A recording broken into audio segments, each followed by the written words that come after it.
여러분들은 가장 아끼는 물건이 있습니까? 네, 아니면 사람이 있을까요? 저는 말씀을 준비하면서 제가 과거에 아끼는 게 뭔가로 이렇게 생각을 해봤더니요, 어릴 때 이제 아마 제가 초등학생 때로 기억해요. 저는요 우표 수집을 좋아했습니다. 그래서 얼마 안 되는 용돈을 제가 받으면 그거를 쓰지도 않고 꼬박꼬박 모아놨다가 이제 우표를 파는 곳에 가는 거예요. 그러면 우표 하나가 생각보다 비싸요. 그거 하나 사면 모든 것을 얻은 것 같은 뿌듯함이 제 안에 있는 겁니다. 그래서 이거를 가지고 집에 와서 이제 우표 수첩, 우표 앨범이라고 하죠. 거기서 하나씩 꽂아요. 그래서 이게 하나씩 늘어나면서 페이지 하나가 하나씩 늘어날 때마다 너무 그렇게 소중하고 또 마음이 너무나 행복했어요. 그래서 저에게 있어서 그게 보물과도 같은 것이었습니다. 그런데 어느 날 반 친구들이 저희 집에 이제 한꺼번에 놀러 왔어요. 근데 왜 놀러 왔는지는 사실은 기억은 나진 않아요. 제 생일이어서 놀러 왔었는지 아니면 그냥 제가 우표를 자랑하려고 불렀는지는 모르겠는데, 친구들이 가고 나서 큰일이 생긴 거예요. 분명히 있어야 할 제 우표들이, 그것도 중요한 우표들이 몇 개가 사라진 겁니다. 하늘이 무너지는 줄 알았습니다. 그래서 제가 결단을 내렸어요. 저만의 보물이 털렸기 때문에 속상한 나머지 우표를 그냥 친구들 다 나눠줘 버렸어요. 그리고 오늘따라 이렇게 리액션이 좋죠. 그래서 그 우표를 더 이상 모으지 않았던 기억이 있습니다. 사람은 저마다의 아끼는 게 있습니다. 그것이 물건이 될 수도 있고 사람이 될 수도 있어요. 우리는 그래서요, 마음을 다해 아끼기 때문에 보물이라고 여깁니다. 여러분들에게 있어 지금 보물은 무엇입니까? 저에게 있어서 지금 보물은 바로 여러분들입니다. 네. 진실이 아닌 게 들켰나요? 여러분들도 저의 보물인 거죠. 네. 저는 정말 중요한데, 우리는 정말 소중하게 여기는데, 마음을 다해서 사랑하는데, 다른 누군가에게는 그게 그렇게 중요해? 그거 별것 아닌데? 라고 생각할 수 있어요. 아무리 보물이라고 생각해도요. 왜 우리가 보물이라고 여기냐면 내 마음이 들어가기 때문이에요. 내 마음이 쓰이기 때문인 것입니다. 오늘 성경에서 예수님께서는요, 보물에 대해서 먼저 말씀을 이야기하고 계십니다. 원래 본문 마태복음 6장은 어떤 내용이었습니까? 우리가 산상수훈 마태복음 5장, 6장, 7장을 우리가 흔히 산상수훈이라고 얘기하는데, 우리가 5장을 지나 6장을 읽으면서 6장의 포인트는 나와 하나님과의 영적인 관계, 하나님 앞에서 살아가는 거룩한 삶에 대해서 예수님께서 가르친다라고 분명히 제가 말씀을 드렸어요. 그러면서 계속 우리가 말씀을 살펴보고 있습니다. 어떤 말씀을 살펴봤어요? 마태복음 6장 1절부터 4절은 구제에 대해서 살펴봤죠. 구제는 사실 다른 사람에게 하는 것 같지만 하나님께서 구제를 어떻게 인식하냐면 하나님께 베푸는 것으로. 그래서 하나님은 우리가 누군가에게 구제하면 하나님이 나에게 꾸어주는 것이다. 내가 하나님께 꾸어주는 것으로 여기신다 그랬어요. 그래서 하나님은 어떻게 하신대요? 빌리고는 못 사는 분이에요. 그래서 갚아주신대요. 그냥 갚아주시는 게 아니라 풍족하게 부유하게 더 많이 갚아주시는 분이시다라고 분명히 말씀하셨어요. 그래서 구제도 하나님과의 경건의 삶이다라고 예수님 말씀하셨고요. 두 번째는 무엇이었습니까? 기도였어요. 기도는 당연하죠. 하나님께 드리는 거기 때문에, 우리가 하나님께 하는 것이 기도기 때문에 하나님 앞에서의 경건의 삶이 맞습니다. 그 세 번째는 지난주에 나눴었던 말씀이죠. 무엇이었습니까? 금식. 금식은 사람에게 보이는 것이 아니라 하나님께 집중하면서 하나님 앞에 하는 거기 때문에 경건의 삶이 맞아요. 그런데 갑자기 보물, 오늘 예수님께서는 보물에 대해서 이야기하시면서, 보물은 내가 아끼는 거고 내가 소중히 여기는 영역인데 이것이 하나님 앞에 어떻게 경건의 모습이, 삶이 될 수 있을까? 근데 예수님은 될 수 있다라는 거예요. 왜입니까? 그것이 마음의 경건이기 때문이에요. 자, 구제, 기도, 금식은요, 우리가 겉으로 보여지는 삶으로 살아내는 행위적인 경건입니다. 내가 직접 살아내야 되는 모습들인 거죠. 근데 먼저 예수님께서 오늘 우리에게 세 가지를 이야기하시는데 이것들은요 마음의 경건이라고 이야기를 해요. 그러니까 겉으로 보여지는 행위적 경건이 아니라 실제로 우리의 마음이 어디를 향해 있는지에 대한 경건으로서 예수님께서는 우리에게 보물과 물질과 주인에 대해서 이야기하고 있는 것입니다. 자, 그러면 마태복음 6장을 통해 저와 여러분들에게 오늘 예수님이 말씀하시는 마음의 경건이 무엇인지에 대해서 우리가 어떻게 무엇을 언급하셨는지 구체적으로 한번 살펴보도록 하겠습니다. 오늘 성경이 우리에게 주는 첫 번째 영적 메시지가 있어요. 무엇이냐면 마음을 하나님께 향하라라는 것입니다. 마음을 하나님께 향하라라는 거예요. 예수님이 그러면서 뭐라고 말씀하시냐면 너의 보물을 땅에 쌓지 말라고 말해요. 자, 우리 말씀 한 구절 읽어볼까요? 19절 상반절입니다. 시작. 너희를 위하여 보물을 땅에 쌓아두지 말라. 아멘. 여러분 통장 몇 개 갖고 계세요? 요새 뭐 우리나라에 1600만 명이 주식을 한다 그러고 뭐 집이 있는 사람이 몇 명이고 하여튼 요새 막 시끄럽죠? 네, 여러분 이 땅에 많이 쌓고 계십니까? 대답이 없어요. 있으면서 뭐 적금 안 하세요? 다들 오늘 반응이 또 다 통장 해지하고 오셨습니까? 일단 쌓아두라라는 것은 뭐냐면 저장하라라는 거예요. 근데 예수님께서 그러면 보물을 어디다 저장하고 있냐라고 묻는 거지요. 여러분 근데 오해하지 마시기를 바랍니다. 오늘 이 말씀은 그러니까 보물을 땅에 쌓아두지 말라라는 것은 여러분 적금하지 마라, 저축하지 마라, 투자하지 마라, 집 사지 마라 이런 뜻에서 이야기하는 게 절대 아니라는 겁니다. 마음이 편해지죠? 네, 그런 뜻이 아니에요. 오늘 예수님 물질은 물론 이야기하시지만 그것을 먼저 이야기하시는 게 아닙니다. 도리어 성경은요, 구약이든 신약 성경이든 성경은요 우리에게 저축을 권하고 있는 거 혹시 아세요? 투자까지는 아니더라도 미래를 대비해서 저축하라라고 예비하라라고 성경은 이야기하고 계세요. 직간접적으로 여러 번 말씀하세요. 우리 잘 아는 말씀인데요. 우리 잠언 6장 6절에서 8절 말씀 함께 읽어보도록 하겠습니다. 게으른 자여 개미에게 가서 그가 하는 것을 보고 지혜를 얻으라. 개미는 두령도 없고 감독자도 없고 통치자도 없으되 먹을 것을 여름 동안에 예비하며 추수 때에 양식을 모으느니라. 아멘. 성경은요 잠언을 의인화하거든요. 잠언에서 굉장히 지혜를 의인화하는데 그 중에 이제 개미를 통해서 우리에게 뭔가를 가르치고 있어요. 개미는 한낱 미물에 불과한데도 어떻게 하고 있습니까? 시키지도 않아요. 감독자도 없대요. 통치자도 없대요. 그런데도 불구하고 어떻게 계절이 올 것을 알고 겨울이 올 것을 알고 미리미리 음식을 예비하고 저장한다라는 것입니다. 그래서 하나님 앞에 지혜로운 사람은 앞으로 일어날 일들에 대비하는 사람이다라고 이야기를 하고 계세요. 저축이 필요하다라고 이야기하는 것입니다. 자, 또 창세기 41장에 보세요. 자, 요셉이라는 사람이 나옵니다.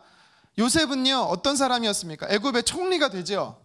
그가 이 애굽의 바로 왕의 꿈을 해석해 주면서 그에게 막강한 권력을 주면서 역할을 부여해요. 그의 역할이 뭔지 아세요? 총리로서 했던 역할이 처음 7년은 뭘 했습니까?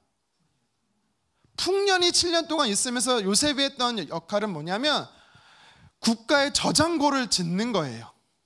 그리고 풍족하게 걷어진 물건을 차곡차곡 쌓아두는 것입니다. 나머지 7년 동안 그가 뭐 했습니까? 예비해둔 것을 나누고 베풀기 시작을 하죠. 그러니까 요셉을 통해서 우리가 무엇을 알 수가 있냐면 성경은요 하나님의 사람들에게 무엇을 말하냐면 저장하는 것, 예비하는 것이 직간접적으로 옹호하고 있다는 것을 우리는 알아야 되는 거예요.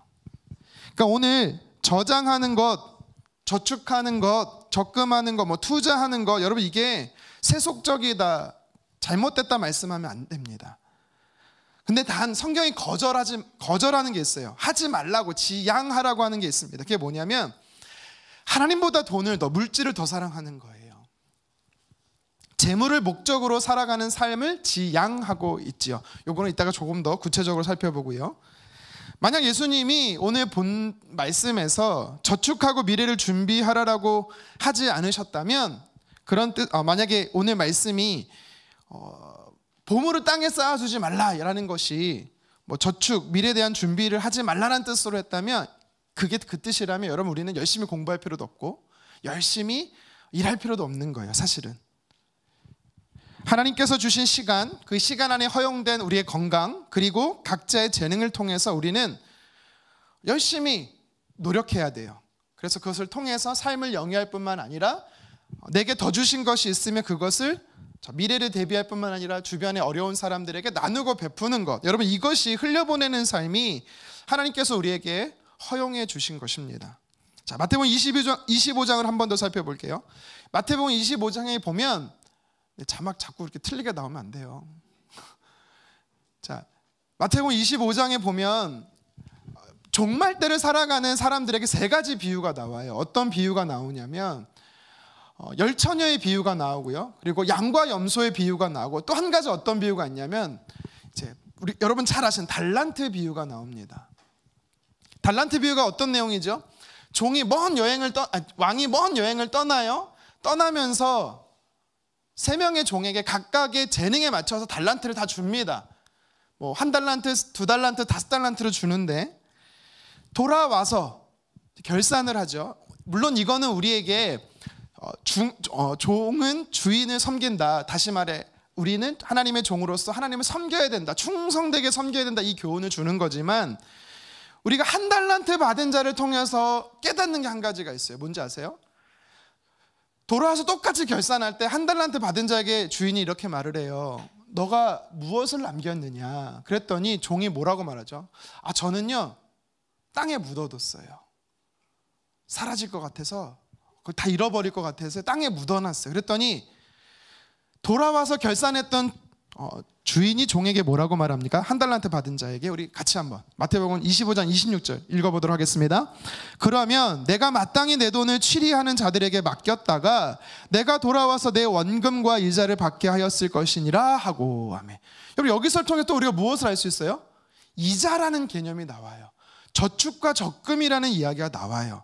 그러니까 성경은요 하나님께서 허락하신 그 달란트, 하나님께서 내게 허락하신 물질을 통해서 저장하는 것, 적금하는 것, 불리는 것, 이게 나쁘다라고 말하지 않는다라는 거예요. 여러분 그것을 너무 세속적으로 생각하지 마세요. 도리어 하나님이 우리에게 복을 주실 때 물질의 복이라는 것을 허락하셨어요. 이건 기복이 아닙니다. 하나님의 약속이에요. 단 우리는 충성된 하나님의 청지기로서 잘 관리하고 잘 사용할 수 있어야 되는 겁니다. 아시겠죠? 그것이 목적이 되고 주인이 되면 안 되는 겁니다. 자, 그렇다면 오늘 예수님께서 보물을 땅에 쌓아두지 말라라는 게 어떤 의미일까요? 또 반대로 너의 보물을 하늘에 쌓으라는 것이 어떤 의미일까요? 자, 우리 20절 상반절도 같이 한번 읽어보도록 하겠습니다. 오직 너희를 위하여 보물을 하늘에 쌓아두라.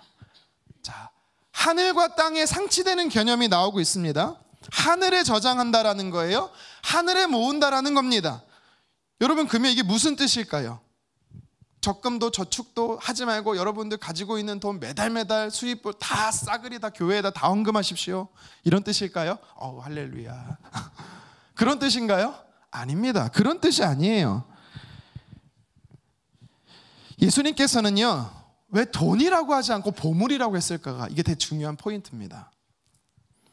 우리의 마음이 쓰이는 것, 우리가 사랑하는 것, 마음으로 관심 갖고 마음으로 사랑하는 것, 이것이 보물인 거예요. 여러분 우리나라 국민이라면, 우리나라 백성이라면 아끼는 보물, 그걸 국보라고 하죠. 우리나라 국보 1호가 뭡니까? 숭례문? 맞죠? 네, 남대문이 숭례문이라고 합니다. 사진 보여주시겠습니까? 네. 자, 물론 이게 이제 뭐 역사적으로 1호가 된 이유가 뭐 사실 뭐 일제 강점기 영향이 있냐 없냐 뭐 이렇게 뭐 좋지 않게 보시는 분도 있는데 그걸 떠나서 우리나라 사람에게는요 뭐 공동체적으로는 아끼는 보물이에요. 2호가 문자로 참고로 동대문이죠. 네. 하지만 우리나라 사람들이 아끼는 것처럼 2015년도인가 몇 년도에 불이 한번 났었잖아요. 그때 얼마나 참 안타깝다라는 기사들을 많이 봤었는데 사실 불이 나든 보물이든 뭐 우리나라 옆나라 뭐 중국 사람들이나 일본 사람들이나 뭐 러시아 사람들이 사실 알까요? 보물을? 이게 보물인지 알까요? 여러분들은 미국의 보물 1호가 뭔지 알아요? 저도 잘 몰라요. 그냥 물어본 거예요. 누군가에게는 보물과도 같은 것이지만 다른 사람에게는 보물이 아닐 수가 있어요. 왜일까요? 마음이 쏟아진다면, 마음이 들어간다면, 마음이 할애가 된다면 그게 보물이 되는 것이거든요. 자, 예수님께서 오늘 그래서 우리에게 무엇을 말하고 있냐면 보물을 쌓지 말라, 보물을 쌓으라. 구체적으로 보물을 땅에 쌓지 말라, 보물을 하늘에 쌓으라라는 것은 어떤 의미로 우리가 받아들여야 되냐면 내 마음을 어디를 향해 있을 거냐라는 거예요. 우리의 마음이, 내가 사랑하는 마음이 이 땅에 있으면 안 되고 하늘에 있어야 된다라고 예수님께서 말씀하는 것입니다. 구체적으로 하늘은 하나님이 되겠죠. 그래서 우리의 마음이 하나님께 향해 있어야 된다라고 예수님께서 말씀하는 거예요. 자, 우리 21절을 이어서 같이 한번 읽어보도록 하겠습니다. 시작. 내 보물이 있는 그곳에는 내 마음도 있느니라. 아멘. 그래서 보물이 있는 곳에 우리 마음이 있다라고, 이게 마음과 관련됐기 때문에 보물이 되는 겁니다. 어디를 향해 있느냐, 어디에 쌓느냐가 되게 중요한 거예요. 예수님께서는요, 우리의 마음이 이 땅의 것들이 아니라 하늘에 있는 것, 즉 하나님께 우리가 있어야 된다라고 예수님 말씀하세요. 제가 자주 언급하는 선교사님이신데요, 우리 1956년 에콰도르 아우카족에게 복음을 전하다가 순교하신 우리 짐 엘리엇 선교사님이 계세요. 사진 한번 보여주시겠어요? 자, 이분이 짐 엘리엇 선교사님인데 아마 자막이 잘 안 보일 것 같은데요, 영어로 읽으려고 연습을 열심히 했지만 발음이 안 좋아서 읽지는 않을게요. 이게 무슨 뜻이냐면 영원한 것을 위해서 영원하지 않는 것을 포기하는 자는 어리석은 자가 아니라는 거예요. 이거 좀 의역하면 진짜 하나님 앞에 지혜로운 사람이 누구냐? 짐 엘리엇 선교사님이 이 글이 사실 어디서 나온 거냐면 이분이 순교하고 나서 그 와이프 되시는 분이 이분의 일기를 정리해서 책을 내는데 그 책에 나왔어요. 뭐라고 말했냐면 나는 이 땅의 것들의 마음을 쏟지 않고 하늘의 마음을 쏟는다. 즉 하나님을 향해 내 마음이 있다라고 짐 엘리엇 선교사님이 늘 고백하셨던 거예요. 여러분, 그래서 이 문구를 의역하면 정말 하나님 앞에 지혜로운 사람은 누구냐? 내 마음을 썩어질 이 땅에 두는 것이 아니라 썩지 않는 영원하신 하나님께 두는 자다라고 이야기하는 것이지요. 여러분, 그렇다고 저와 여러분들이 다 짐 엘리엇 선교사님처럼 일도 그만두고 가정도 그만두고 다 선교지로 갔어요, 그런 뜻이 아닙니다. 여러분들이 지금 내 마음이, 오늘날 나의 마음이 누구를 향해 있어야 되냐라는 거예요. 아무리 급한 일이 있고 아무리 중요한 일이 있어도 우리의 마음은 하나님께 향해 있기를 간절히 소망합니다. 우린 이 땅에 살아요. 이 땅에서 등지고 살 수가 없습니다. 우린 이 땅에서 살아가야만 해요. 하지만 하늘에 쌓아두라, 보물을, 즉 마음을 하나님께 향하라라는 것은요, 세상의 것을 다 등지고 세상의 것을 다 세속하다, 다 헛되다, 다 죄다라고 생각해서 그렇게 살라는 뜻이 아닙니다. 빌립보서 3장 20절에는 뭐라고 말해요? 우리가 이 땅에 살아가야 된대요. 하지만 우리의 진짜 시민권이 어디에 있대요? 하늘에 있다라는 거죠. 우리가 하나님의 백성임을 잊지 말고 살라라는 것입니다. 그리고 또 성경은 뭐라고 말하냐면 우리는 반드시 돌아가야 할 본향이 있대요. 천국이 있다라는 것을 잊지 말고 살아라. 하늘에 우리의 마음을 쏟는 사람들은 그러한 천국 시민권자, 하나님의 백성으로 천국을 사모하며 살아가는 사람이다라고 이야기하는 것입니다. 여러분, 구체적인 여러분의 삶의 영역들이 있어요. 시간이나 또 관계나 아니면 재정이나 물질을 다 포함한, 돈을 다 포함한 재정이나 아니면 무엇을 내가 할까라고 결정하는 많은 선택들이 놓여 있을 것입니다. 세상에 속한 사람과 하늘에 속한 사람, 즉 마음을 세상에 두는 사람과 하늘에 두는 사람은요, 엄연한 차이가 있어요. 어떤 차이가 있는지 아세요? 어떤 결정 하나에 있어서 쉽게 결정하지 않습니다. 즉각적으로 그 상황에 따라서 판단하지 않아요. 무엇이 옳은 것인지, 하나님 앞에 선하고 기뻐하시고 온전한 뜻이 무엇인지를 분별해서, 즉 우선순위로 삼아서 결정하는 자입니다. 그게 차이가 있는 거예요. 이 땅의 마음을 쏟는 사람과 하늘의 마음을 두는 사람의 차이인 것입니다. 우리의 마음을 하나님이 아니라, 즉 하늘이 아니라 이 땅에 두고 살면 즉 하나님보다 더 사랑하는 것들이 생기면 오늘 예수님께서 어떻게 된다라고 말씀하십니까? 우리 19절 하반절 같이 한번 읽어보도록 하겠습니다. 거기는 좀과 동록이 해하며 도둑이 구멍을 뚫고 도둑질하느니라. 아멘. 여러분, 좀이 뭐죠? 좀 먹는다라는 표현을 쓰잖아요. 좀이 뭐예요?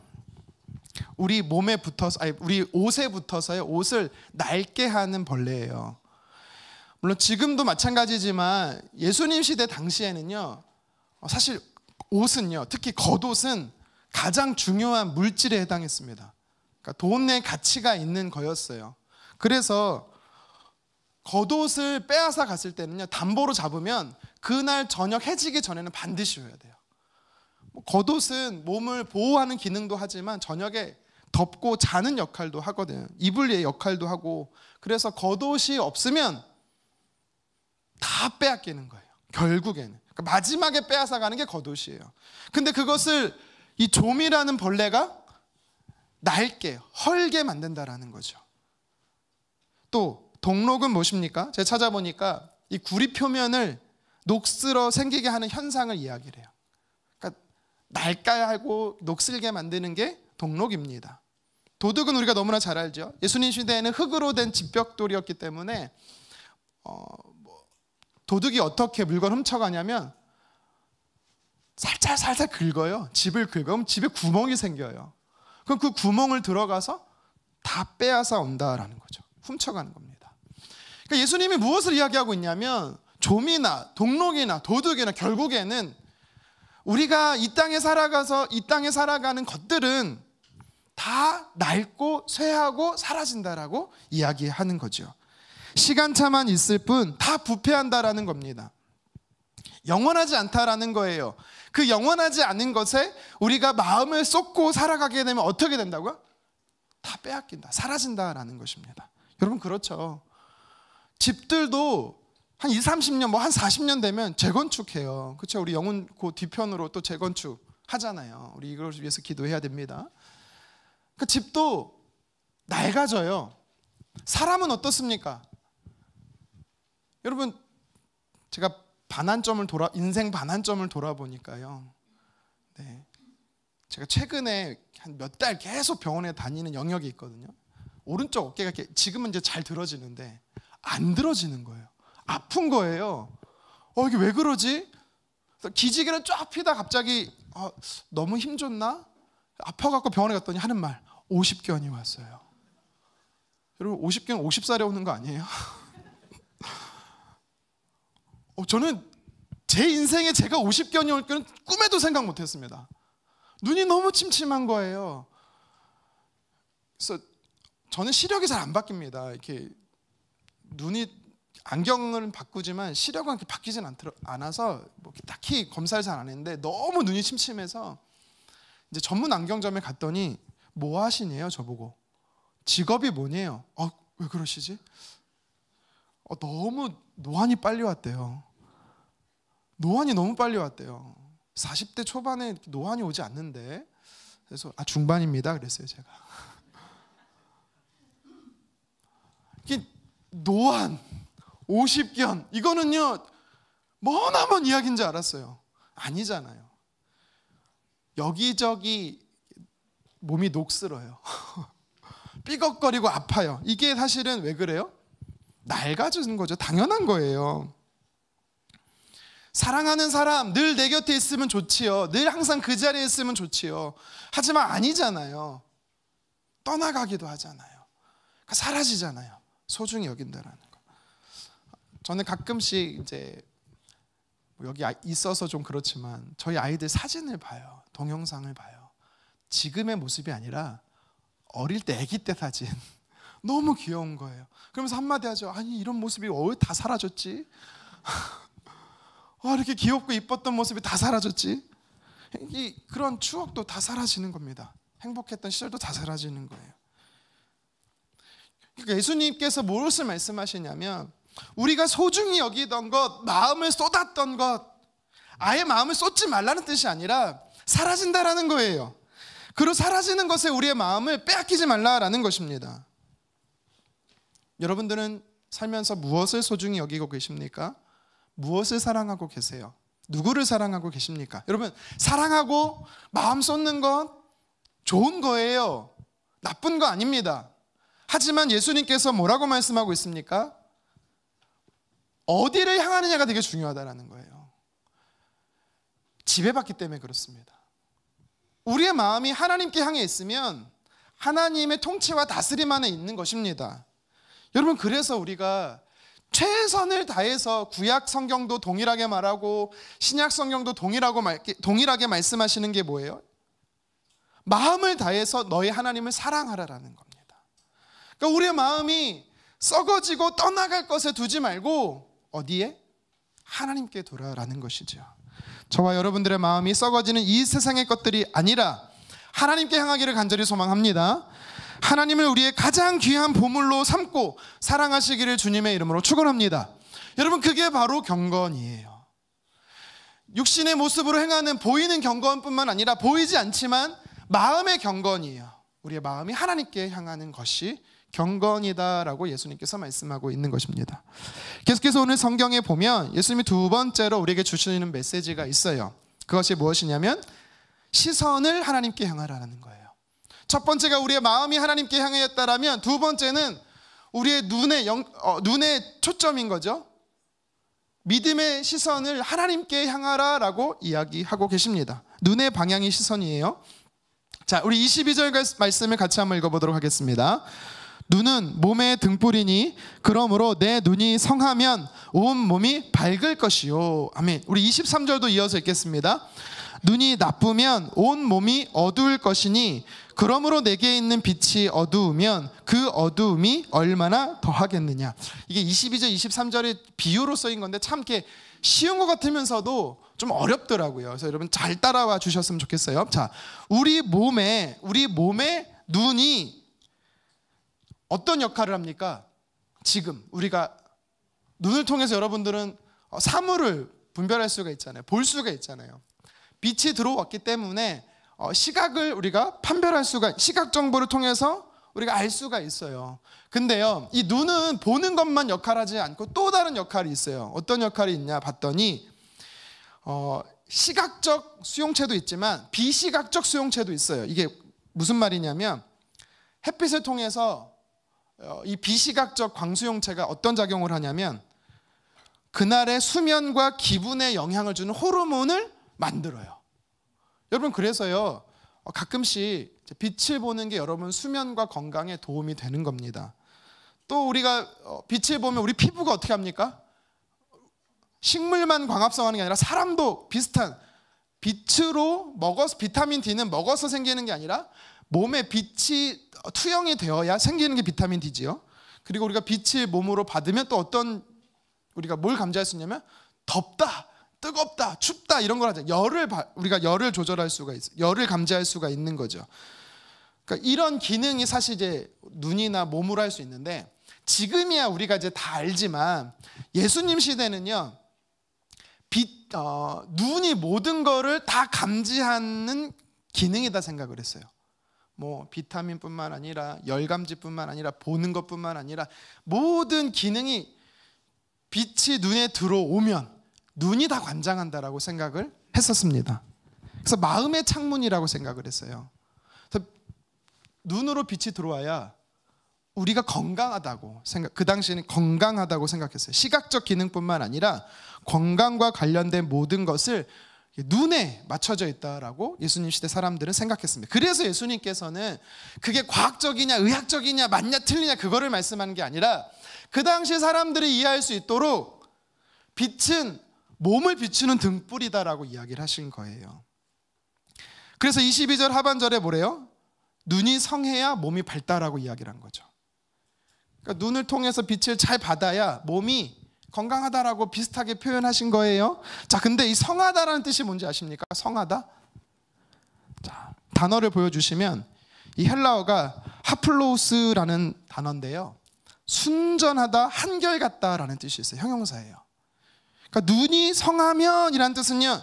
눈이 순전하면, 눈이 한결같으면 이란 뜻입니다. 이게 무슨 말일까요? 이거는 육체의 눈, 시력을 이야기하는 게 아니라 결국 믿음의 눈인 시선, 영적인 초점인 시선이 한결같아야 된다라는 거예요. 순전해야 된다라는 것입니다. 그래야 우리의 몸이 건강하다라는 거예요. 물론 이제 이 몸이 건강하다는 것도 영적인 의미가 있는데요. 이게 무슨 말이냐, 결국은 여러분 우리가 마음의 영역뿐만 아니라 이 보는 눈의 시선 영역도 누구를 향해 있어야 되냐면 하나님께 향해 있어야 된다라고 예수님이 말씀하는 거예요. 그래야만 우리 몸이 뜻하는, 상징하는 우리 인생이 빛 가운데 살게 될 수 있다라는 사실입니다. 여러분, 왜 우리가 똑같은 인생을 살아요? 똑같은 반평생 아니면 한평생 100년의 인생을 삽니다. 근데 왜 어떤 사람은 행복하기도 하고 어떤 사람은 왜 사는지 모르는 망망대해 표류한 배처럼 어디를 향해 가는지, 무엇을 위해 살아야 되는지 모른 채 마지못해 살아가고 있는지 아십니까? 우리의 시선이 하나님께 향해 있지 않기 때문에 그렇습니다. 눈은 몸의 등불이라고 하셨어요. 우리의 시선이 하나님께 향해 있어야만 의미 있는 인생, 뜻 있는 인생, 목적이 분명한 인생을 산다라고 오늘 예수님께서 말씀하는 겁니다. 여러분, 돈이 많다고 성공한 인생 아니에요.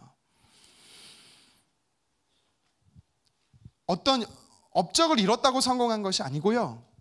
예수님께서 말씀하신 성공한 인생은 무엇이냐? 우리의 믿음의 시선이 하나님께 향한 사람이 진짜 성공한 인생이다라고 말씀하는 겁니다. 왜요? 그런 사람만이 하나님이 주신 부르심에 따라 소명을 이룰 수 있는 사람이기 때문이죠. 왜 사는지, 부르심에 따라 살아가는 목적이 그때서야 우리는 깨달을 수 있어요. 우리의 시선을요, 이 땅에 계속 두잖아요. 하나님께 두는 것이 아니라 사라지고 썩어질 사람에게 아니면 다른 물질에 두잖아요. 결국에는 어떻게 된다고요? 우리를 보내신, 이 땅에 보내신 하나님의 부르심의 사명을 우리가 깨닫지도 못하고 그냥 살다가 죽는 인생으로밖에 살 수가 없어요. 여러분, 기억하십시오. 우리 시선이 하나님께 고정되어 있어야 합니다. 영적인 초점을 하나님께 맞춰 살아가야 합니다. 그래야만 우리의 인생 자체가 빛나는 거예요. 그래야만 하나님 앞에 빛나는 인생이 되는 것입니다. 하지만 우리의 시선이 하나님이 향해 있지 않으면 허무한 인생을 살게 되고, 또 어떻게 된다라고 예수님께서 말씀하세요. 우리 23절 상반절 함께 읽도록 하겠습니다. 눈이 나쁘면 온 몸이 어두울 것이니. 아멘. 그래서 나쁘다라는 뜻이 있어요. 몸이 나쁘다. 이제 헬라어로 보니까 포네이로스라는 단어인데요. 악한, 부패한 이런 형용사예요. 여러분, 그래서 이게 이 단어 나쁘다, 나쁜이란 단어, 이 포네이로스란 단어가 신약 성경에 주로 어디에 쓰인지 아세요? 도덕적으로 타락한 자, 그리고 우리를 공격하는 원수 사탄에게 쓰이는 단어입니다. 여러분, 이게 되게 중요한 의미예요. 두 가지의 중요한 의미가 있어요. 하나는요, 우리의 시선이 하나님께 향해 있지 않으면 우리는 어떻게 생각해요? 그냥 하나님께 향하지 않고 딴 데 향해 있겠거나 향해 있겠다라고 중립적인 생각을 갖거든요. 근데 예수님이 뭐라고 말씀하는지 아세요? 그게 아니라는 거예요. 무조건 하나님께 향해 있든지 아니면 원수 사탄과 같은 악한 것에 향해 있다라고 분명히 얘기합니다. 절충선이 없다라는 거예요. 왜요? 탐욕적인, 원수 사탄과 같은 탐욕적인 삶을 살기 때문에 우리의 믿음의 시선이 하나님께 향해 있지 않으면 그냥 믿음이 없는 정도가 아니라 그는요, 하나님 보시기에 탐욕적인 악한 자다라고 말씀하는 것입니다. 여러분, 그래서 굉장히 불편하지만 뼈 때리는 말씀이에요. 인정하고 싶고 받아들이고 싶진 않지만 예수님께서 저와 여러분에게 말씀하시는 거예요. 여러분의 지금 믿음의 시선이 어디를 향해 있습니까? 하나님을 향해 계십니까? 그러면 여러분 경건의 삶을 살고 있는 거예요. 하지만 하나님이 아니라 썩어질 것에 우리의 시선이 빼앗겨 있으면 결론적으로 악한 자라는 거예요. 예수님은. 여러분, 그래서 사실 이게 되게 불편한 말씀입니다. 여러분, 우리가 보통 이제 일반적으로 관용적으로 쓰는 말씀 중에, 야, 너 머리 왜 이렇게 나빠? 이러죠. 너 왜 이렇게 머리 아프냐? 보통 언제 쓰는 말이죠? 진짜 머리가 아플 때도 쓰지만, 다쳤을 때도 쓰지만, 너 왜 이렇게 머리가 지적 수준이 낮아? 이런 관용적 표현을 쓰잖아요. 너 이렇게 공부 못해? 아니면 바보 같아? 이럴 때 주로 아이들이 쓰잖아요. 근데 유대 관용적 표현에는요, 그 사람은 눈이 나빠, 그 사람은 나쁜 눈을 지녔어 라고 하는 게 무슨 뜻인지 아세요? 아주 탐욕적인 사람이야 라는 뜻이래요. 그러니까 우리는 눈이 좋아 아니면 나빠, 하나님께 향해 있어 라면 하나님이 아닌 그냥 중립적인 뭔가 있을 것 같은데 하나님은 그렇게 보시지 않는다라는 거예요. 여러분들이 하나님을 향해 바라보고 있는 시선이든 아니면 하나님을 향해 바라보지 않으면 무조건 그건 탐욕적인, 원수 사탄과 같은 탐욕적인 사람이다라고 주님 말씀하고 있는 것입니다. 예를 들어 보겠습니다. 잠언 28장 22절입니다. 함께 읽겠습니다. 악한 눈이 있는 자는 재물을 얻기에만 급하고 빈궁이 자기에게로 임한 줄을 알지 못하느니라. 아멘. 성경은요, 악한 눈을 지닌 사람이 있대요. 그가 누구냐면 재물 얻기에 급급한 탐욕적인 사람이라는 것입니다. 탐욕적으로 살다 보니까 결국엔 어떻게 된대요? 어리석은 자일 뿐만 아니라 그것을 영적 빈곤이 오는지를 자기에게 찾아오는지도 모르는 육체의 가난을 경험하는 사람이다라고 말씀하는 거죠. 그래서 예수님께서는 저와 여러분들에게 뭐라고 말씀하십니까? 우리의 믿음의 시선을 하나님께 향해야 된다라고 말씀하는 것입니다. 중립적인 게 없다라고 분명히 말씀드렸어요. 탐욕적인 사람이 되든 믿음의 사람이 되든 둘 중에 하나다라고 예수님 말씀합니다. 여러분, 그래서 우리는 오늘 본문 22절과 우리 23절의 이 예수님을 말씀을 잘 이해해야 합니다. 내 믿음의 눈이, 시선이 어디를 향해 있는지 점검해야 돼요. 하나님께 향해 있지 않으면 결국 어떻게 되냐면 육체의 정욕, 안목의 정욕, 이생의 자랑 등을 따라 살게 되는 탐욕적인 인생이 될 수밖에 없는 겁니다. 자, 그로 인해서 어떻게 됩니까? 하나님께서 부어주시는 하늘의 신령한 복들이 참 많은데 누가 누리냐면 믿음의 시선을 하나님께 둔 사람이 누리고, 반대로 그 시선을 하나님께 두지 않음으로 인해서 어떻게 해요? 신령한 복을 누리지도 못할 뿐만 아니라 빼앗긴다라고, 우리가 가지고 소유하고 있는 것조차도 빼앗기게 된다라고 말씀을 합니다. 그래서 참 우리의 시선이요, 하나님을 향해 있어야 되는 거예요. 그러면서 23절 하반절에 더더욱 안타깝고 좀 어떻게 보면 우리에게 뼈 때리고 경계가 되는 불편한 말씀을 한 번 더 이야기하세요. 우리 23절 하반절을 같이 한번 읽어보도록 하겠습니다. 그러므로 내게 있는 빛이 어두우면 그 어둠이 얼마나 더하겠느냐. 어둠이 더해진다라는 이야기를 해요. 자, 이게 무슨 뜻이냐면 시선이, 우리의 믿음의 시선이 하나님께 향해 있어야 되는데 하나님께 향해 있지 않으면 탐욕적인 것을 향해 있다, 하나님 앞에 악한 자가 된다라고 분명히 예수님 말씀하시면서 23절 하반절에 이거를 더 추가적으로 이야기를 하고 있어요. 이게 무슨 말이냐면 세상 사람들은 하나님을 향해, 시선이 하나님을 향해 있지 않으면서도 스스로에게는 빛이 있다라고 생각한다라는 거예요. 그 빛이 뭐냐면 첫 번째가 양심이고 두 번째가 도덕적 기준이고 자기만의 깨달음이라는 거예요. 쉽게 생각하면 이제 다른 종교를 추구하는 사람들이 될 수도 있겠죠. 나는 빛을 따르고 있다라는 거예요. 의롭게 살고 있고 질서, 사회 질서, 법도 잘 지켜가고 세상에서 악하다, 세상에서 죄라고 말하는 범법을 접은 적도 없고 도덕적 기준으로 나는 괜찮은 사람이야. 그리고 나는 뭐 책을 통해서나 아니면 뭐 다른 것을 통해서 세상의 이치와 진리를 깨달아가고 있어. 하나님을 필요로 하지 않는 자들을 먼저 이야기합니다. 근데 예수님은 그들을 향해서 뭐라고 말해요? 어두운 빛이래요. 그건 어두운 빛이라는 겁니다. 스스로는 빛이다라고 생각하지만 예수님은 그건 어둡대요. 어두운 빛은 사실 되게 모순된 표현인데 빛이 없는 어둠이라는 것입니다. 빛이라고 착각하는 것이 더더욱 위험한 거예요. 이 세상에 물질이든 영적으로든 하나님이 아닌 어두움임에도 불구하고 빛이라고 여기는 사람들이 많아요. 그것을 따르는 사람이 많아요. 그들의 시선이 그것으로 향해 있는 사람들이 많습니다. 하지만 무엇이 됐든 하나님이 아닌 다른 것은요, 더 어두운 인생을 살게 한다라는 것입니다. 여러분, 그래서 우리는 이 말씀을 마음에 새겨야 되는 겁니다. 근데 왜 이게 더 우리에게 되게 불편하고 뼈 때리는 말씀인지 아세요? 믿지 않는 사람에게만 향한 말씀이 아니고 사실 산상수훈은 믿는 백성들에게 향한 말씀이거든요. 그래서 이게 우리에게 어떻게 향하게 되냐면 나는 믿음의 시선을 하나님께 두고 열심히 신앙생활하는 사람이야 라고 말하는 자들에게 향한 말씀이기 때문이에요. 그래서 불편한 말씀입니다. 나는 열심히 신앙생활하고 있어. 난 빛 가운데 살아가고 있어. 난 예수님 믿거든. 하지만 예수님이요, 그 사람의 진실된 모습을 이야기하는 거죠. 열심히 신앙생활한다라고 하지만 세상적 성공이 목적이 되고 물질을 더 사랑하게 되고 명예가 목표가 된다면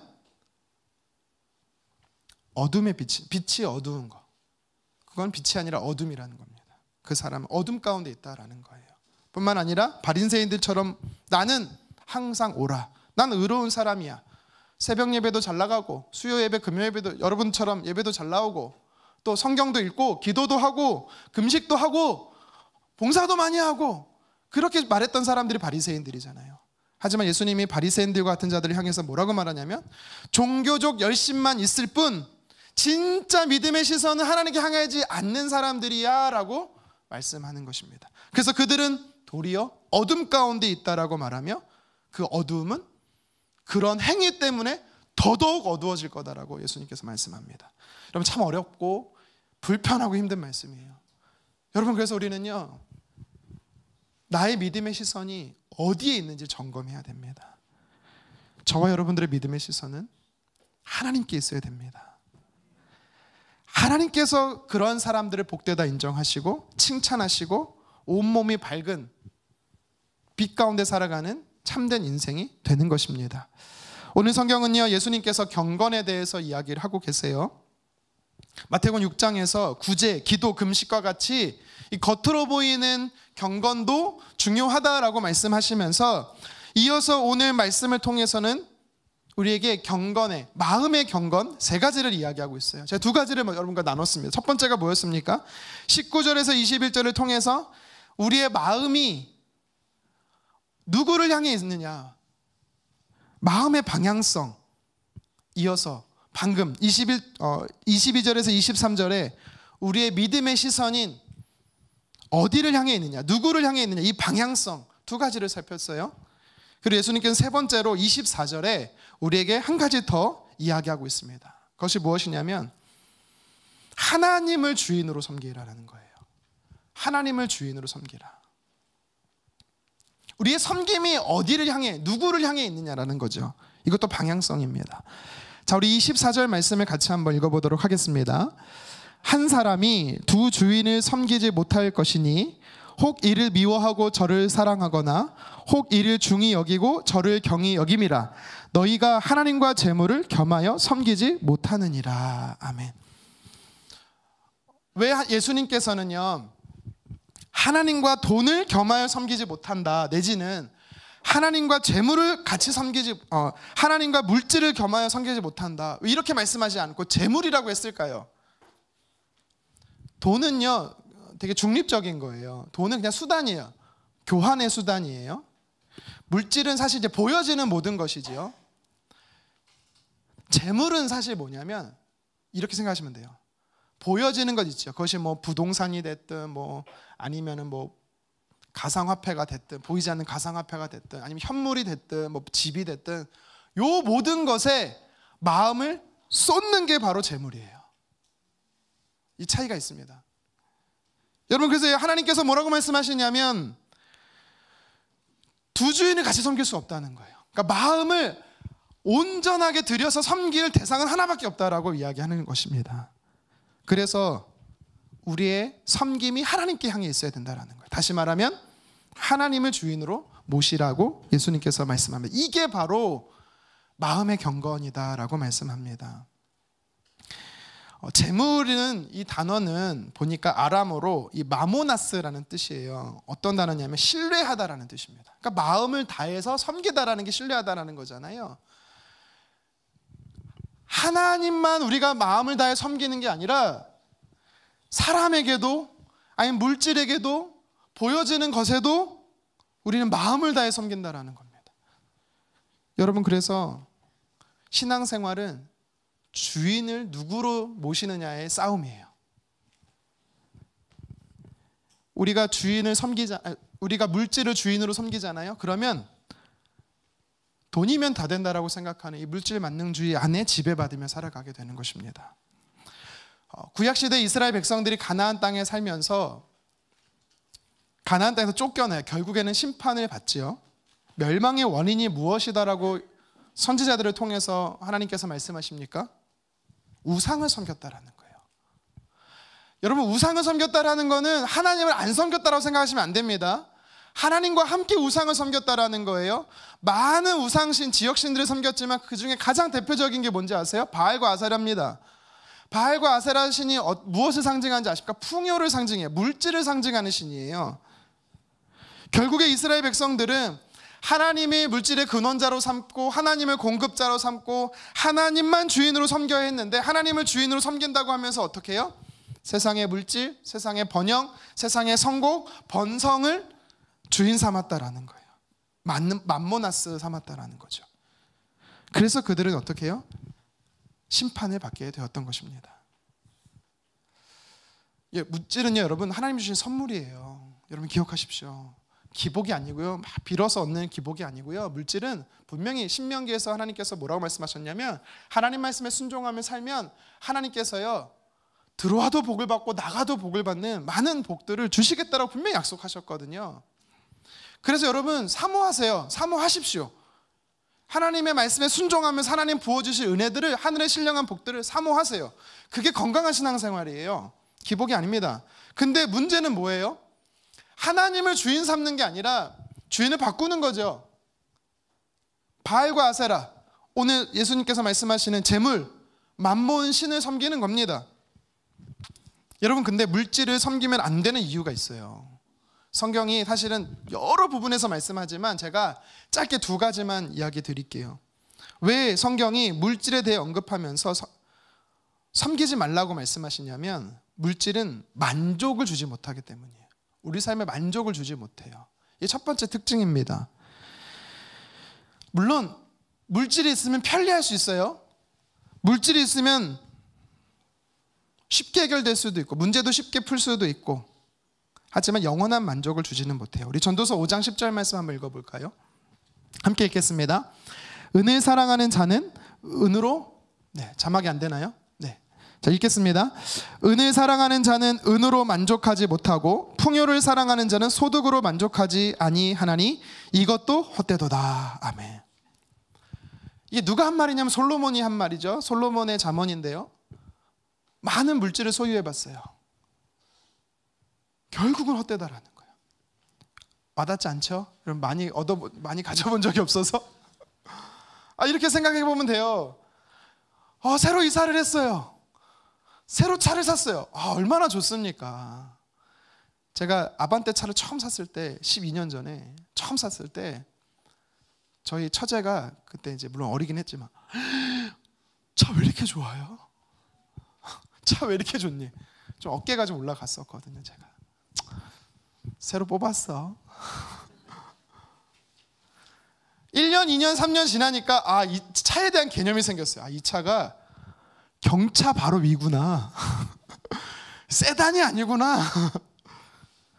더 좋은 차가 있는 거죠. 더 넓은 큰 차가 있는 걸 아는 거예요. 여러분, 저는요, 처음 결혼을 했을 때는요, 원룸에서 살았습니다. 한 3년 원룸에서 살았어요. 3평이 되든 4평이 되든 너무 좋았어요. 근데 그게 계속 좋을까요? 이상한 거죠. 다음 이사를 갔습니다. 무려 방이 2칸 있는 집으로 이사를 갔어요. 이사를 갔는데 이삿짐을 옮기는 사람이 일산에서 이제 서울로 이사를 왔는데, 이삿짐을 일산에서 옮겨서 서울집에 딱 풀면서 했던 제일 첫 번째 말이 뭔지 아세요? 방 2개거든요. 뭐라 할게요? 집이 왜 이렇게 좁아? 집이 왜 이렇게 좁니요? 방이 2개나 되는데. 그랬어요. 하지만 여러분, 집이 점점 커지면 기뻐요. 좋아요. 좋은 차를 끄면 끌수록 좋아요. 하지만 그게 오래 갑니까? 아니라는 거예요. 일시적인 기쁨은 줄 수 있지만 영원한 기쁨은 줄 수 없다라는 겁니다. 모든 것을 소유해 보니까, 모든 것을 가져보니까 그 당시 최고의 권력을 가졌던 솔로몬도 뭐라고 말하냐면 만족을 주지 못한다는 거예요. 자기에게. 불만족해도 좋은 일단 경험만 했어도 좋겠다. 그렇죠. 우리는 다 또 비슷한 마음이죠. 여러분, 만족을 주지 못한대요. 그래서 예수님께서 물질을 주인 삼지 말라라고 말씀합니다. 여러분, 두 번째 이유가 있습니다. 성경에 말하는 왜 물질에 마음을 들여서 주인으로 삼지 말라고 하냐면 안전함을 주지 못해요. 보호하지 못합니다. 물질이 저와 여러분들을 보호할 것 같지요? 그렇지 않다라는 거예요. 자, 디모데전서 6장 9절 말씀을 같이 한번 읽어보겠습니다. 부하려 하는 자들은 시험과 올무와 여러 가지 어리석고 해로운 욕심에 떨어지나니 곧 사람으로 파멸과 멸망에 빠지게 하는 것이라. 아멘. 부를 쫓는 자들, 다시 말해 물질을 주인 삼는 자는요, 도리어 많은 시험과 올무에 빠지게 된다라고 성경이 이야기하고 있어요. 파멸과 멸망에 이르게 한다고 합니다. 안전해지려고 했는데, 나를 보호해 줄 것 같았었는데 도리어 그 많은 물질들이 고통과 영혼의 불안함 속에 살아가게 한대요. 돈 때문에 불안해 봤어야지. 제가 잘 모르겠네요. 여러분, 혹시 하워드 휴즈라는 사람 아세요? 사진 보여주시겠습니까? 이 사람 보신 적 있을까요? 이 사람이 누구냐면 영화 아이언맨 아시나요? 네, 영화 아이언맨에 이제 토니 스타크의 모델이 된 두 사람이 있는데, 이제 하나는 일론 머스크고 하나가 이 사람이에요. 하워드 휴즈라는 사람입니다. 이 사람이 누군가 한번 살펴봤더니 어릴 때부터요 똑똑했어요. 열 몇 살 때 무선 송신기를 만들었대요. 이 사람이 만들었대요. 그리고 기계와 항공에 되게 관심이 많았던 사람이래서 어른이 돼서는 영화 사업을 투자했는데 성공했고 항공회사를 세워서 사업가로서 큰 돈을 법니다. 갑부가 돼요. 그래서 이제 아이언맨의 이제 롤 모델이 됐었던 사람이에요. 근데 이 사람 말년이 어떤지 아십니까? 어마어마한 돈을 벌었어요. 근데 참 쓸쓸하고 비참했습니다. 행복하지 않았어요. 정말 아방공과 같은 정말 큰 요새를 지었어요. 이 사람이 사는 곳. 근데요, 이 사람이요 인생 말년에는 스트레스와 온갖 정신적 스트레스와 강박증이 있어갖고 그 큰 집에서 혼자 살았다고 합니다. 아무도 못 들어오게 했대요. 왜냐하면 어떤 강박이 있었냐면 세균의 강박이 있었어요. 여러 가지 강박이 있었지만 사람으로부터 세균이 나게 전염되면 금방 죽을 것에 대한 두려움이 있어갖고 사람이 일체 들어오지 못했다고 합니다. 근데 회장이잖아요. 기업을 운영하잖아요. 어떻게 그 당시에는 1970년대니까 60년 70년대니까 이 사람이 어떻게 결제한지 아세요? 뭐 지금처럼 컴퓨터가 있었던 그런 시대도 아니잖아요. 그 사람이 있었던 그 방 안에 창문인데 똑똑똑 누가 노크한대요. 사람의 손으로 노크하면 안 돼요. 세균 울면서 긴 막대기로 밖에 사람이 두드린대. 그러면 문을 살짝 창문을 열어준대요. 그리고 도르래를 이용해서 바구니를 하나 떨어뜨린대요. 밑으로 내면 저 밑에서 사람들이 결제 서류를 거기다 넣어요. 도르래를 올려갖고 사인하고 다시 또 도르래를 내려서 그렇게 결제를 했대요. 이게 뭐 하는 짓인지. 1976년 4월 5일에 이제 몸 상태가 악화돼서 아무리 이제 노크를 해도 창문을 놓고 해도 반응이 없으니까 결국에는 이제 사람들이 들어 닥쳤겠죠. 방에 죽어 있었던 거예요. 의식을 잃었던 거예요. 병원으로 이송 중에 사망을 했는데 이 사람 키가 185cm였거든요. 저랑 비슷했는데 죄송합니다. 네. 제가 180 조금 안 되죠? 네. 몸무게가 몇 킬로인지 아세요? 42kg. 와, 여기 42kg 없죠? 저의 절반은 안 되지만 절반 가까운 몸무게였어요. 키는 저보다 훨씬 큰데 뼈만 앙상한 상태였고요. 머리카락, 수염, 손톱, 발톱 일체 자르지 않았대요. 너무 지저분했대요. 세균에 강박증 있는 사람이 더 그렇게 살았대요. 누군지 알지 못해서 이 사람이 진짜 하워드 휴즈인지 몰라갖고요. 결국에는 이 사람인지 어떻게 알았냐면 그 당시엔 DNA가 안 되니까 지문 검사를 통해서 하워드 휴즈라는 걸 알았대요. 많은 물질이 있으면 뭐합니까? 어마어마한 엄청난 화려한 집이 있으면 뭐합니까? 행복하지 않았어요. 자신을 이 물질 때문에 사람들이 죽이려 할 것에 대한 두려움 속에 갇혀 지냈습니다. 바이러스 때문에 건강을 잃을까 봐 아무것도 먹지도 않고 아무도 만나지 않은 격리된 인생을 인간답지 못한 극심한 고통 속에 살았어요. 그러니까 이 사람을 통해서 우리가 무엇을 알 수가 있습니까? 우리가 그렇게 추구하는 물질이 만족도 주지 못하지만 우리를 보호하지도 못한다라는 사실을 이야기하고 있는 것이지요. 우리 삶의 참된 주인으로서 우리의 마음을 다해서 하나님을 모셔야만 우리가 참된 경건의 모습을 살 수 있다라고 예수님께서 말씀하고 있는 것입니다. 여러분, 그럼 반대로 물질이 아니라 이 땅에서 우리가 살아가면서 하나님을 내 마음에 사랑하는 분, 내 마음을 다해서 섬기는 주인으로 모신다고 했을 때 우리에게 어떤 유익이 있을까요? 많은 유익이 있겠지만 딱 세 가지만 살펴보겠습니다. 첫 번째는요, 만족함이 있어요. 여러분 기억하십시오. 하나님을 주인으로 모시면 반드시 우리에게 만족함이 있다라고 성경은 말합니다. 말씀은 찾지 않을게요. 시편 23편 1절에 성경이 뭐라고 말합니까? 여호와는 나의 목자신 내게 부족함이 없다. 여러분, 부족함이 없다라는 이유는 뭐예요? 늘 만족한다라는 것입니다. 여러분, 이거 오해하지 마십시오. 상황이 늘 잘 풀리고 잘 되고 항상 시온의 대로가 열리고 적의 공격도 없고 그런 뜻이 아니에요. 그런 뜻으로 만족한다라고 말하는 게 아닙니다. 그냥 내가 하나님을 주인으로 모시니까 하나님이 내 안에 부어주시는 샬롬의 평안이 가득함으로 기쁘다라는 거예요. 감사하다라는 거예요. 이게 다윗의 고백입니다. 상황은 여전히 어려워요. 여전히 힘들어요. 근데도 불구하고 하나님이 내 삶의 주인 되니까 하나님이 부어주신 그 샬롬으로 인해서요 만족한다라는 거예요. 바울도 그랬잖아요. 자족하는 삶을 일체 배운다고. 가난하든 부하든 하나님을 주인으로 모시는 자에게는요 이러한 하나님이 주시는 만족함이 있습니다. 여러분, 우리가 만족함을 누렸으면 좋겠어요. 두 번째로 하나님을 주인으로 섬기는 자에게 어떤 유익이 있다라고 말씀하냐면 성경은 인도함이 있다라고 말합니다. 인도함. 우리 말씀 같이 한번 읽어볼까요? 잠언 3장 6절입니다. 시작. 너는 범사의 그를 인정하라. 그리하면 내 길을 지도하시리라. 아멘. 여러분, 범사래요. 범사가 무슨 뜻이에요? 매일, 매 순간 하나님을 인정하라는 것입니다. 매 순간 하나님이 내 삶의 주인이십니다. 하나님이 내 삶의, 내 가정의, 우리 교회의 주인이십니다. 이거를 인정하라는 겁니다. 인정하게 되면 어떻게 된대요?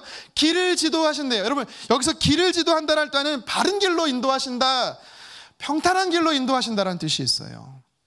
우리는 어디로 가야 될지 몰라요. 어디 방향도 몰라요. 근데 어느 길이 옳은 길인지도 더더욱 모릅니다. 근데 하나님 내 삶의 주인이십니다.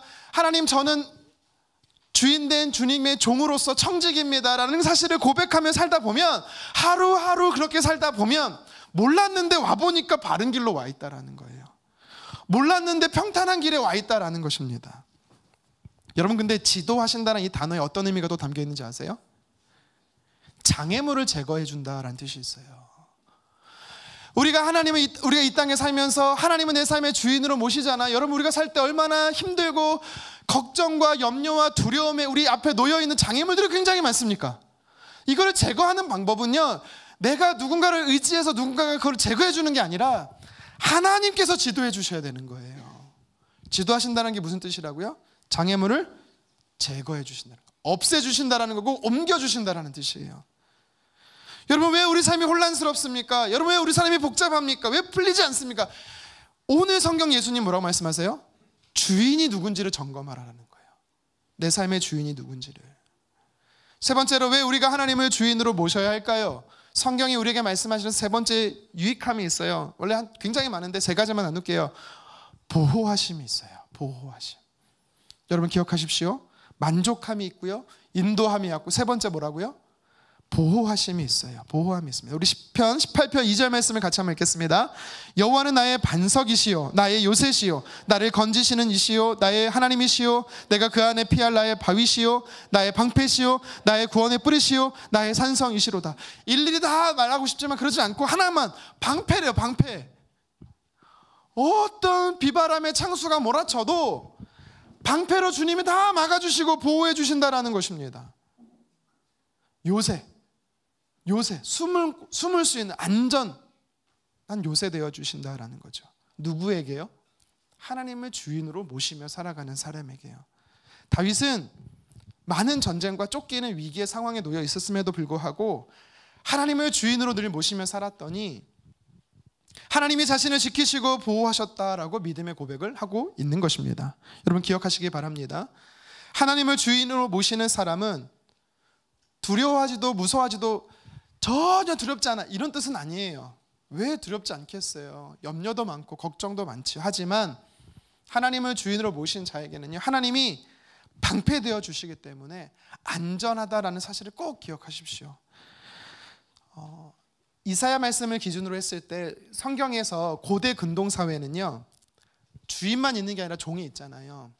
종은요, 주인의 말에 100% 순종해야 되거든요. 근데 이 종에게만 종만 주인의 뜻을 따를 게 아니라요, 주인의 의무가 있어요. 내가 종을 삼는다, 뭐 돈으로 주든 아니면 뭐 태어날 때부터 종이든, 중요한 건 내가 이 사람을 종으로 부릴 때는 주인이면 꼭 해야 되는 게 있습니다. 3가지 의무가 있어요. 뭐냐면 먹을 걸 공급해 줘야 돼요.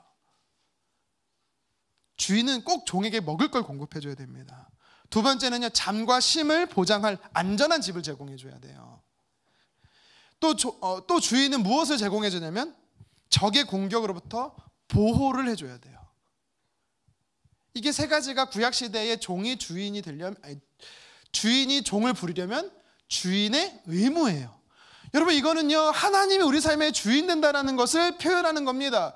하나님이 우리 삶의 주인 되고 내가 하나님 앞에 종이라면, 여러분, 하나님은 막 부린다는 그런 뜻이 아니라 성경이 뭘 말하냐면 하나님은 우리 삶 안에 만족함을 주시는 공급자 되신다라는 거예요. 하나님은 우리 삶에 안전한 쉘터를 제공해 주시는, 인도하시고 보호하시는 분이라는 겁니다. 그리고 하나님 우리에게 바른 길로, 안전한 길로 앞에 장애물이 생기면 그걸 제거해 주시면서, 옮겨 주시면서까지도 우리를 어떻게 하신다고요? 인도하시는 좋으신 분이시다라는 거예요. 하나님 그렇게 하시겠다라는 겁니다. 이게 성경의 약속이에요. 여러분, 그래서 하나님을 주인으로 섬기면 불편할 것 같습니까? 부담스러울 것 같고 힘들 것 같아요. 아니요.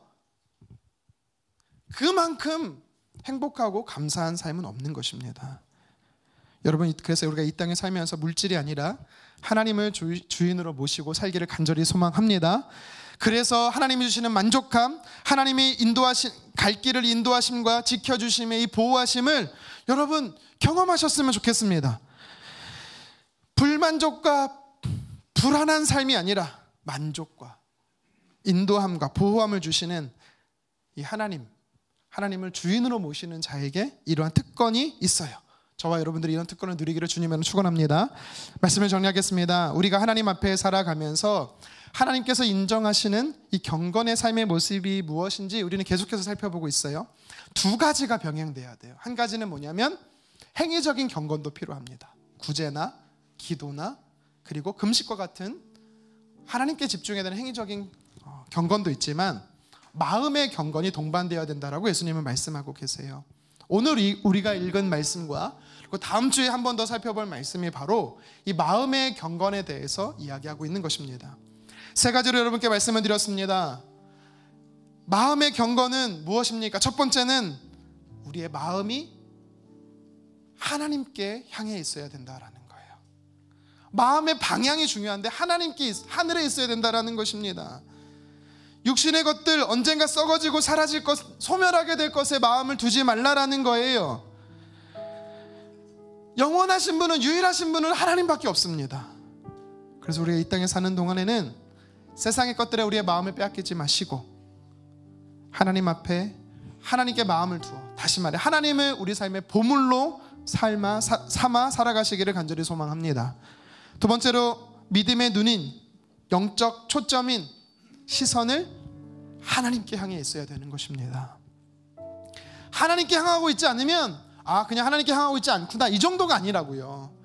우리의 믿음의 시선이 하나님께 향해 있지 않으면 예수님께서 어떻게 여기신다라고 말씀하셨어요? 악한 자가 된다라고 말씀하셨어요. 나쁘다라고 말씀하셨습니다. 나쁜 눈이 된다라고 말씀하셨어요. 그래서 여러분, 우리가 항상 하나님을 우리의 믿음의 기준, 믿음의 시선, 믿음의 대상으로 삼으며, 그래서 그렇게 살아갈 때에 저와 여러분들에게 부어주시는 의미 있는 인생, 빛 가운데 살아가는 인생, 부르심의 소명을 따라 살아가는 인생 되기를 간절히 원합니다. 3번째로 우리의 섬김의 방향을 이야기하시면서 하나님을 주인으로 모시다라고 말씀하고 있습니다. 이게 경건이래요. 마음의 경건이래요. 하나님을 주인으로 모시든지 아니면 재물을 주인으로 모시든지 둘 중에 하나밖에 안 된다고 합니다. 같이 섬길 수 없다라는 거예요. 무엇을 쫓느냐 과정뿐만 아니라 결과가 완전히 달라집니다. 물질을 주인으로 쫓으면 불안하고 불만족스러우면 불평하며 삶을 살게 됩니다. 하지만 하나님을 주인으로 섬기고 살면 하나님이 책임지시고 하나님이 인도하시고 보호하시는 공급하시는 삶을 우리는 누릴 수 있게 되는 것이죠. 하나님을 주인으로 모시고 살기를 간절히 원합니다. 이렇게 저와 여러분들이 마음의 방향, 시선의 방향, 그리고 섬김의 방향이 오직 하나님께 향함으로 인하여 하나님 앞에 마음의 경건한 사람으로 살아가시기를 주님의 이름으로 축원합니다.